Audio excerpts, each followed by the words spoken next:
Ilá, Ilá, Ilá, Ilá, Ilá, Isla. Ilá, Ilá. Ilá Podcast. Sejam todas, todos e todes bem-vindos ao episódio de hoje do Ilá Podcast, podcast do projeto Quilombolar Permanecer Negro na Universidade, do curso de Psicologia da Universidade Federal do Ceará. Meu nome é Flávio Gabriel e comigo neste encontro eu converso com o Moegi, também conhecido como Janderson Silva. Podemos analisar o termo raça como um conceito historicamente construído, que passa desde a teologia de algumas religiões até o campo científico. Entendendo as questões históricas relacionadas ao uso do termo raça, falaremos um pouco sobre este como conceito, suas implicações e aplicações, e também procuraremos analisar a relação do campo da psicologia com as reverberações que seu uso produz. E para levantar tais questões conosco, temos aqui o Moegi, que foi o pioneiro no estudo das relações raciais dentro do curso de Psicologia da UFC, ainda em sua graduação. O Moegi atua como psicólogo clínico, é mestre em sociologia pela UFC, sacerdote de candomblé, pesquisador e orientador de trabalhos nas áreas das relações étnico-raciais. Ele também é conhecido da casa, pois é coordenador do Quilombolar, e vocês já devem ter ouvido a voz dele no quadro Momento Quilombo Diário de contação de histórias. Bem-vindo, Moegi. Satisfação, Fábio. Muito agradecido, assim, por essa recepção, né? Sim, por esse convite. E para mim é muito significativo, né? Sair no tempo da minha graduação, né? Fico lembrando aqui a gente conversando e você falando desse meu pioneirismo, né? Que na minha cabeça ele não tem nada de mérito pessoal, né? Mas ele aponta para uma coisa muito maior, que era um silenciamento, né? Que essa questão racial, ela sempre teve dentro dos campos da psicologia, né? A gente vai falar sobre isso daqui a pouco. Mas assim, a psicologia ela se constituiu historicamente, né? E tem permanecido ainda com muita resistência como um campo branco, né? Um campo de conhecimento extremamente branco. Ainda que no Brasil a gente tem essa diversidade racial da nossa população, ainda existem diversos entraves, né, para a psicologia ela realmente abraçar essa dimensão racial, né, que é tão estruturante assim, para a constituição do nosso povo. Sim, esse assunto é tão relevante que a gente começou o nosso podcast com ele, né? Por isso, hoje a gente está tentando continuar, mais ou menos nessa perspectiva, só que trazendo algo mais anterior, talvez, né? Então, para iniciarmos, Moegi, eu acho que eu gostaria de perguntar, assim, sobre a constituição do termo raça, né? Assim, como se dá a colocação inicial dele quando a gente começa a tratar do âmbito do ser humano, né?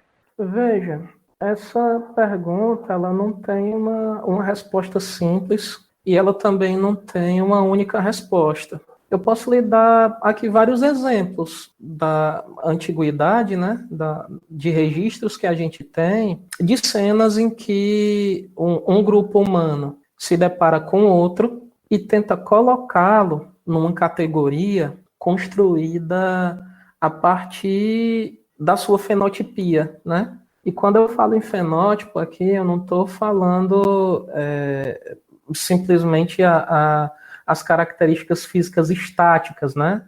Mas tudo aquilo que diz respeito à aparência. Então, inclua aí nessa ideia de fenótipo a gestualidade, os costumes, a cultura, né? No geral. Então, tudo isso, desde muito cedo, foi utilizado para grupos humanos construírem categorias sobre si mesmos, sobre outros grupos humanos, né, com os quais estes tinham relação. E ao longo da história, esse mecanismo racial, né, além de ter muitas facetas, ele foi utilizado com funções diferentes, né, com objetivos diferentes. Então, por exemplo, um que eu posso citar aqui é como isso se dava na antiguidade clássica da Grécia, né?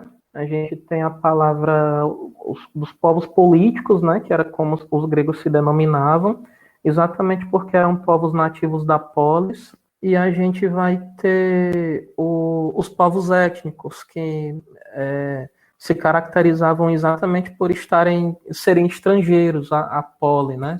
Eles se caracterizavam a partir da negativa desse mundo grego, né? Da natividade grega, de todos os valores que eram próprios ao mundo grego. Só que assim, Flávio, o ponto principal, né, que eu imagino que vá nortear a nossa discussão hoje, eu localizaria num ponto bem específico da história, sabe?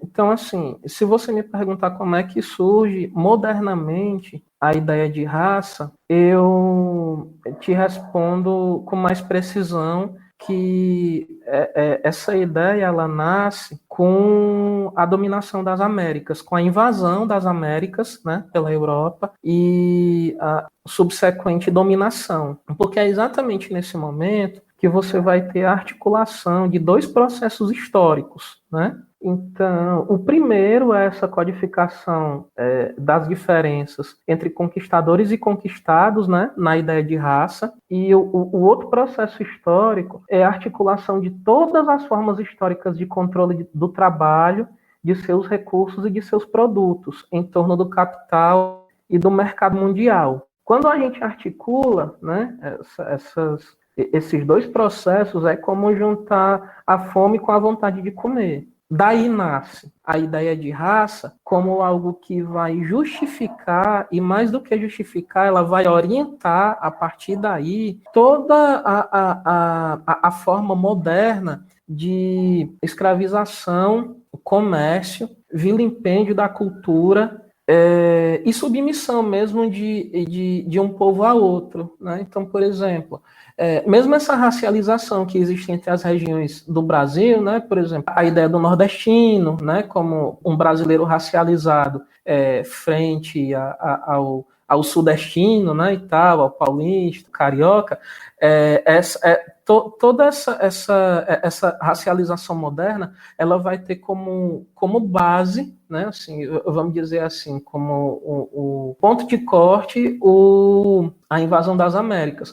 Aí, assim, para uma leitura mais aprofundada, né, se de repente interessar a nossa audiência, vocês podem pesquisar um pouco mais essas referências no Aníbal Quijano, né, que é um sociólogo peruano, intelectual da decolonialidade, né, dos estudos decoloniais, e ele fala muito como esse processo de racialização ele tem acontecido nos diversos países da América Latina. Muito interessante, Janderson, esse seu recorte, né? Eu lembro do trabalho que a gente leu aqui, né, para fazer a pauta, seu trabalho chamado Raça e Brasilidade, os discursos raciais na Constituição do Imaginário Brasileiro. E é muito interessante também pensar como esse recorte pode acontecer também na história brasileira, né? Da questão racial e como isso afeta a história do Brasil. Então, eu acho que seria interessante a gente falar um pouco sobre essa especificidade da raça quando a gente fala de Brasil. Em termos de Brasil, mais uma vez, né? Assim, a gente também não vai ter uma resposta unívoca, principalmente porque nesses 5 séculos, né, um pouco mais de 5 séculos de invasão europeia, a gente vai ter diversos momentos desse discurso racial, né? Ele não é um só. Então, quando Portugal chega aqui, a dominação ela é justificada muito por uma base teológica, né? Então, isso, até aí a gente estuda na escola, né? De que você tem aí uma hierarquia de raças na qual os indígenas eles seriam crianças perdidas, né? Que precisam conhecer o evangelho. E durante muito tempo, os negros, eles não são considerados sequer seres humanos. Então, os africanos eles estão aí para trabalhar, assim como o ser humano civilizado, né? Muitas aspas aí, né? Civilizado estou usando de uma forma bem irônica, ele se utiliza da força motriz, da força de trabalho dos animais, né? Dos semoventes. Isso, obviamente, não é uma idiosincrasia portuguesa, então, para falar de outras estéticas, né, desse colonialismo, a gente pode citar, por exemplo, como foi na França. A gente tem um documento do século XVII chamado Code Noir, que era a peça jurídica, né, que ia balizar as relações com os negros escravizados. Então, o artigo 1º, né, desse Code Noir dizia assim, literalmente, né, em francês, obviamente, o negro é um móvel, né, porque era assim que era a visão, né, dos povos africanos. Então, se eles eram os móveis, eles estavam ali para serem utilizados como propriedade, né, nesse grande esquema de produção mundial, né, do capitalismo. Um pouquinho mais à frente, a igreja ela vai começar a rever, né, essa primeira posição, e aí o negro, teologicamente, passa a ser gente, passa a ser ser humano, mas só que aí numa outra condição, né? Os povos africanos, a existência deles já é justificada a partir de outro discurso, né? Eles seriam descendentes do ancestral amaldiçoado de Noé, né? De Cã. Então, Noé lança num determinado momento do Pentateuco, né? Do Antigo Testamento, uma maldição sobre seu filho, sobre toda a sua descendência. Então, é aí que a gente vai começar a ver alguns textos católicos que vão dizer que o pecado ele pode ser identificado fenotipicamente, né? Quanto mais escura fosse sua pele, mais pecado você ou a sua ascendência, a sua descendência carregavam, né? Então, como os africanos eram muito escuros, né? São muito escuros, então proporcionalmente eles seriam um povo mais pecaminoso. Então seria tarefa dos grandes iluminados, né, detentores da autoridade sobre o evangelho, leia-se os povos europeus, os colonizadores, fazer com que eles expiassem esses pecados, os outros povos expiassem esses pecados, sofrendo, né, nesse esquema de trabalho, né, de trabalho escravizado, trabalho escravo. A gente vai ter a mudança desse discurso, né, racial, ele sai das bases teológicas e começa a ganhar ares científicos a partir do comecinho do século XIX, né, quando a família real chega fugida das tropas de Junot, né, fugida do Napoleão, eles chegam aqui ao Rio de Janeiro, né, então o estado da Guanabara, e a gente passa da categoria de colônia a vice-reino. E a capital da metrópole, ela é trasladada de Lisboa para o Rio. Aí, assim, dentro da família real, né, a gente tem uma figura bem pitoresca, que é o Dom Pedro I, que ele era considerado um grande intelectual, né? E ele era muito entusiasta, assim, da arte erudita, ele era um entusiasta da ciência, e ele tenta reproduzir aqui no Brasil toda aquela efervescência cultural que ele tinha à disposição em Lisboa. Aí ele começa a criar um bocado de instituições, né, tanto artísticas quanto científicas, para tentar emular aquela europeidade no novo solo, né, no solo brasileiro. É o momento em que a gente cria o finado Museu Nacional, a Imprensa Régia, os Institutos Históricos e Geográficos, a Biblioteca Nacional, vários teatros, assim, uma série de coisas, e começa um intercâmbio cultural com a Europa que ele consegue trazer diversos intelectuais aqui com o objetivo também de estudar o Brasil, né? E nessa época, a ideia de raça era o conceito que a ciência compreendia como aquilo que ia dar as respostas para justificar todo e qualquer comportamento humano. Então, é quando começam a chegar aqui teorias que são extremamente racistas, né? Como é o caso do darwinismo social, como é o caso da primeira antropologia física, a criminologia do Cesare Lombroso, né, que associava comportamentos de delinquência social, de alcoolismo, de esquizofrenia a um componente racial, né? Então, assim, isso daí seria genético. E a nossa população negra aqui e a nossa população mestiça também, ela passou então a ser vigiada não mais pela justificativa teológica, mas agora a partir desse racismo científico, né, que é inaugurado com essa chegada da família real aqui em solo brasileiro. Então, aí, falando especificamente dos mestiços, né, a mestiçagem ela nessa época era algo considerado indesejada, né, indesejável, porque se imaginava, né, se supunha o conceito de raça pura. Então, por exemplo, cada raça ela possuía dádivas próprias, né? Então, por exemplo, o branco, segundo essas teorias, ele seria naturalmente mais predisposto às belas artes, à racionalidade iluminista, à filosofia clássica, à música erudita, às artes eruditas, etc. e tal.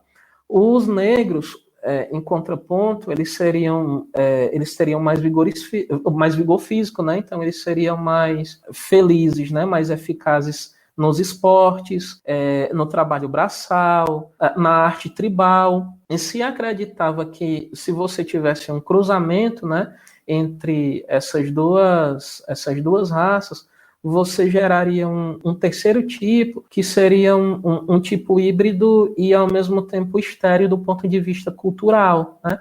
Então, é um terceiro tipo que ele não carregaria as benesses nem de um lado nem de outro. Então, tudo aquilo que teria de bom no branco e no negro, ele se perderia nessa miscigenação.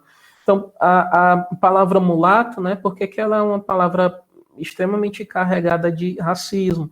Porque ela advém dessas teorias, né? Então, na raiz de mulato está a palavra mula, que biologicamente é um ser estéril, né?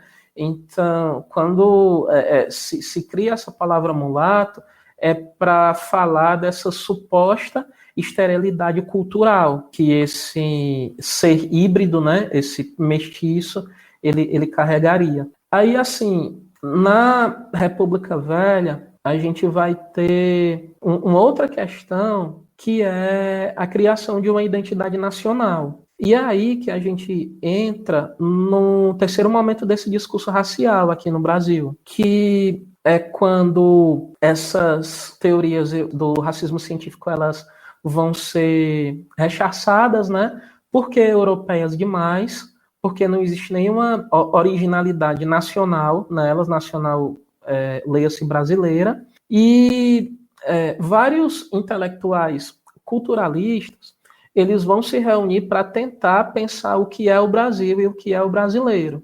Então, aí que vão surgir diversos intérpretes do Brasil, né, que a gente tem até hoje nas salas de ciências sociais. Por exemplo, o Gilberto Freire, o Roger Bastide, o Mário de Andrade, né, no campo das artes, o Claude Lévi-Strauss. E o que é que a gente tem como fundador, né, desse novo pensamento? O brasileiro, ele nasce de uma miscigenação, ele nasce do encontro de raças. Aquele que era o sujeito indesejável, né, que era um mestiço, agora ele vai ser alçado ao status de brasileiro ideal, né? Então, o brasileiro, ele nasce dessa miscigenação e a brasilidade, ela se sustenta nessa miscigenação. É aí, por exemplo, que a gente vai ter a ideia de democracia racial como uma resposta brasileira para resolver essa tensão racial, né? Uma resposta que a gente vai ver que é uma resposta meio mentirosa, né? Porque, na realidade, essa miscigenação ela só vem, na prática, no sentido de embranquecer, né, a nossa população. Na época mesmo, a gente vai ter uns estatísticos, né, como é o caso do Roquete Pinto, que ele vai falar, a partir da miscigenação, no ano de 2015, né, ele faz uma profecia, uma projeção. A gente, aqui no Brasil, teria mais ou menos 92% da nossa população completamente branca, né? Então, quando eu coloco o mestiço nesse status, né, de brasileiro nato, a justificativa para eu desprezar qualquer referência a condições pré-Brasil, inclusive pré-república, né? É impensável, por exemplo, né, nessa lógica, eu falar de resistência a partir do resgate de uma africanidade do negro, né, como propõe determinados movimentos mais modernos, né, de reivindicação, porque isso daí a africanidade ela é considerada um objeto obsoleto, né, como se ela não somasse a nação. Esse discurso, obviamente, ele vai ter um auge, ele vai ter um pico ali na era Vargas, né, que é o momento em que o Estado ele vai investir muito recurso, principalmente muito recurso financeiro, né, na construção desse ufanismo, né, dessa brasilidade, e é basicamente uma ideia de nação que ela é construída em termos raciais. Esse discurso, ele fica hegemônico, né, ele passa a ser hegemônico até mais ou menos os anos 70, né, quando a gente vai ter uma renovação do nosso movimento negro e que, especificamente o nosso movimento negro, ele começa a pensar as suas próprias reivindicações muito mais em termos de reparação histórica, né. O primeiro ganho que a gente vai ter, né, depois dessa história toda, o ganho jurídico que eu estou me referindo, é na Constituição de 88, quando a gente vai ter finalmente as primeiras garantias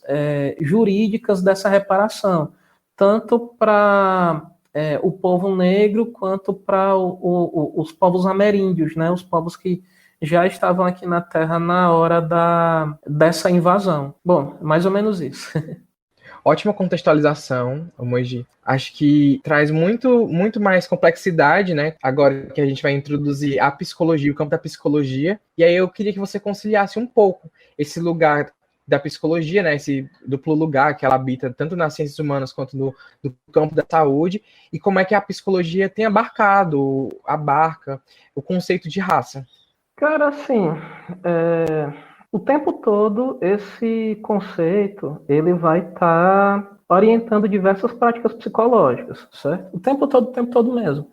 Embora até hoje em dia a gente não estude, né, muito nos cursos de graduação, a raça no currículo da gente, por vezes, ela só aparece como uma categoria quando a gente vai estudar psicologia social, talvez outra quando a gente está estudando psicologia do desenvolvimento, né, a partir de uns estudos mais clássicos dos Estados Unidos, e em alguns trabalhos de psicologia escolar, que às vezes a gente estuda para entender evasão, retenção e etc. e tal.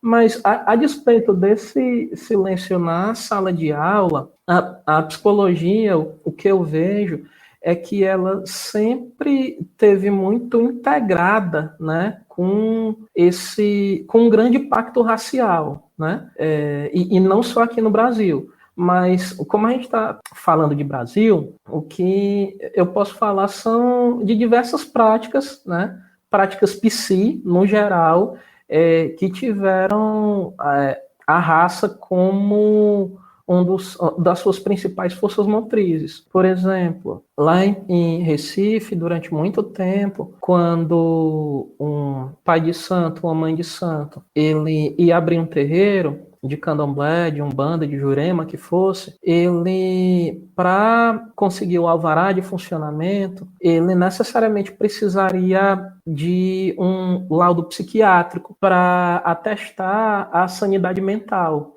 Exatamente porque os povos negros, eles historicamente foram vistos como mais pretensos à esquizofrenia, né? Um dos grandes responsáveis por isso, né, pelo menos aqui no Brasil, é um médico legista, que foi professor da Federal da Bahia, chamado Raimundo Nina Rodrigues, né? Então, ele identificava pelo menos identificou de início, né, o transe ritualístico das religiões de matriz africana como um indício de loucura, né?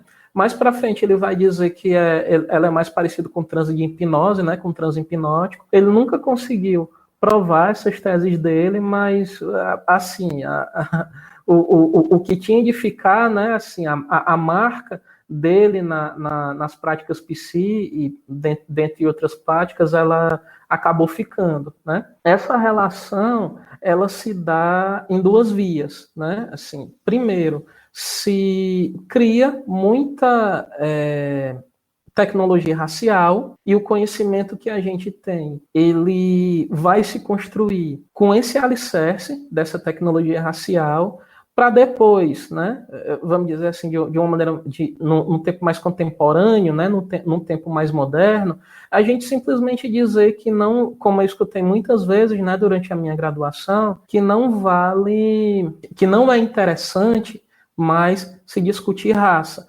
Mesmo quando a gente tem uma sociedade completamente racializada, mesmo quando o psiquismo, né, do nosso próprio povo, ele se constituiu em termos raciais, desde o momento da invasão, desde o primeiro momento desse contato com a Europa.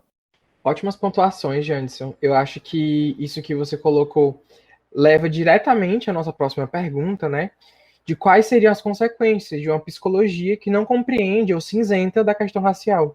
Bom, primeira coisa, o apagamento dos povos racializados, né? Então, assim, um conhecimento que se isenta desse compromisso, ele primeiramente está contribuindo para a manutenção de uma determinada coisa que está posta. E assim, o que está posto é exatamente essa racialização hierarquizada, entendeu? Então, 5 séculos de subjetivação racial, a gente não resolve simplesmente ignorando, né? Então, assim, não é porque eu vou parar de falar no vento que o vento vai deixar de existir por si, né? Então, construto sociológico, construto histórico, ele tem uma concretude, né? E essa concretude, ela permanece, né, na forma da gente produzir e na forma da gente repassar esse conhecimento. Se isentar disso é contribuir para essa manutenção, basicamente. Partindo para um ponto que pode ser um pouco mais pessoal da tua trajetória, eu acho interessante a gente conversar um pouco sobre como esses entraves históricos no estudo das questões étnico-raciais surgiram no teu próprio estudo do tema, na tua própria trajetória, né? Rapaz, das mais variadas formas, né? A primeira é que eu simplesmente não consegui encontrar pessoa para orientar a minha pesquisa de TCC na época da graduação, dentro do Departamento de Psicologia da UFC, né? Eu tive que buscar uma pessoa de um outro departamento, né? Departamento de Educação, também psicóloga, né? A professora Fátima Vasconcelos, que estava retornando do doutorado e estava com o interesse, né, de estudar essas questões dentro da educação, porque assim como o campo da psicologia, né, o departamento de psicologia nessa época ainda era um departamento muito branco, né? Mas além dessa estratégia, eu achava bem interessante como se davam os silenciamentos institucionais mesmo, né? Quando eu estou fazendo o meu TCC, é exatamente no momento em que o governo federal ele está discutindo o Estatuto da Igualdade Racial e que ele baixa algumas medidas que obrigam as universidades públicas federais a adotarem o sistema de entrada por meio de cotas raciais, sabe? E, de repente, uma instituição que até então se negava a discutir racismo, a discutir raça, ela se via obrigada a fazer isso, né? E, assim, os poucos grupos que estudavam isso, à época, eles são convocados, né, a ajudar nesse processo. Foi um uma época bem interessante de se viver, porque aí você escutava as mais diversas justificativas para escapar dessa discussão racial. Não faz sentido a gente discutir raça aqui no Brasil, porque isso é uma discussão importada, né? Só vale a pena discutir lá nos Estados Unidos, em que existe linha de cor. Não, mas aqui não existe linha de cor, a gente vive numa democracia racial, né? Então, assim, vão pegar um mito lá dos anos 30, que deveria ter ficado nos anos 30 e vão atualizá-lo, né? Da maneira mais tosca possível. Aí você diz assim, não, o nosso problema não é racial, o nosso problema é social, então só faria sentido a gente utilizar aqui uma entrada por cotas sociais, né, para quem é de escola pública, por exemplo. Aí, nesse momento você até se espanta, assim, você vê gente que nunca tinha falado de pobre na vida começar a falar assim de uma maneira mágica, né? É só você colocar a pessoa de frente a essa ferida mal resolvida, né? Essa ferida não resolvida, né, que tem na nossa história, que é essa ferida racial, aí você tira argumento de tudo quanto é canto, aquela pessoa que de repente não olhava para as minorias começa a olhar, porque de repente tudo é argumento para escapar dessa discussão racial, né? Bom, foram entraves quase diários, sabe? Mas notando essas resistências, né? Aí eu falo resistência bem do ponto de vista psicanalítico, essa recusa a encarar essa memória, essa nossa memória racial, observando esse fenômeno que eu me convenço a cada dia que é importante, é fundamental que a gente faça esse debate. Já aproximando do nosso encerramento, a minha última pergunta, para a gente fechar aqui esse momento, seria uma pergunta um pouco mais diferente, né? Assim, que a gente nota que, historicamente, surgem várias respostas às tensões raciais no Brasil, e eu queria saber de você, assim, como você tem notado surgirem elas no campo da psicologia atualmente, essas respostas? Graças a Exu, essas respostas elas têm surgido, né? Têm surgido em várias áreas, têm surgido de várias maneiras, né? Mas eu posso elencar algumas de uma forma mais geral e algumas mais específicas, né? Assim, da própria UFC.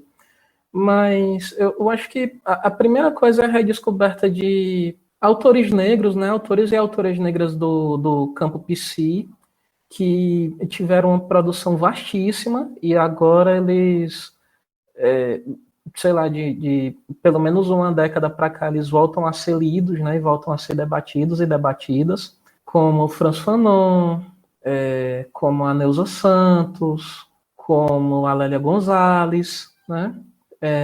O surgimento, né, de novos intelectuais no âmbito internacional, como é o caso da Grada Quilomba, e em âmbito nacional, né, então, assim, a discussão que o Lucas Veiga faz sobre psicologia preta, ela é um dos marcos interessantes, né, se a gente for pensar nacionalmente falando. E no campo internacional a gente tem o trabalho do Dixon Chiamba também, né? E no caso ele é psiquiatra no Zimbábue. A própria academia começa a se pensar a partir de pensadores de tradição africana, como é o caso da Sobon Fussomé, né? Passar a discutir, né?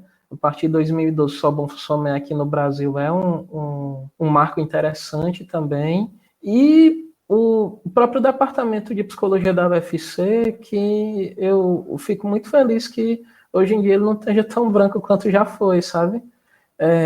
A entrada da professora Nara no departamento, ou a criação do Quilombolar, outros grupos de pesquisa, né, começando a discutir a questão da racialidade, né? Assim, tinha um grupo que eu fazia parte na época, o Bodocongó, né, que era coordenado pela professora Veriana, que se aposentou recentemente, mas a própria categoria raça sendo discutido por outros projetos de pesquisa e extensão, como Vieses, como Paralax, sabe? Hoje eu posso ver que existem muito mais espaços de acolhida, né, dessa discussão do que existia na minha época. E eu fico muito contente, sabe, em participar até hoje em dia desse processo. Depois dessa resposta, encerramos aqui a nossa conversa com o Moji. O Moji, eu agradeço muito a sua participação. Se você quiser falar alguma coisa para os nossos ouvintes, mandar uma mensagem, pode ficar à vontade. Acho que a primeira coisa é para o pessoal acompanhar a gente a partir do Instagram e do Facebook, né, do Quilombolar. Muitas das coisas que a gente faz estão colocadas lá, vez por outra a gente está oferecendo curso de extensão, ou então alguma outra atividade, né, como é o caso dos treinos de capoeira, o clube de leitura da gente, o Quilombo Jali. Vou pedir para quem se interessar me seguir no Instagram também, @canal Omoiji, certo? Por enquanto o canal ainda não tem conteúdo, mas todos os meus contatos estão lá, né? Tem um linkzinho na bio que é do meu Linktree, aí tem WhatsApp, tem Facebook, tem e-mail, né? Tem contato para quem quiser uma orientação com jogo de búzio, tem contato para quem quiser uma orientação em relação à pesquisa, né? O que eu mais quero agora é discutir essa questão racial, né? Seja em que âmbito for. Retornei para Fortaleza com esse intuito, né? Para reencontrar, né, esse cenário da discussão racial. Fico muito feliz em saber que ele esteja num outro momento, né? Que não foi o momento que ele estava quando eu saí daqui, em dezembro de 2009, e que, assim,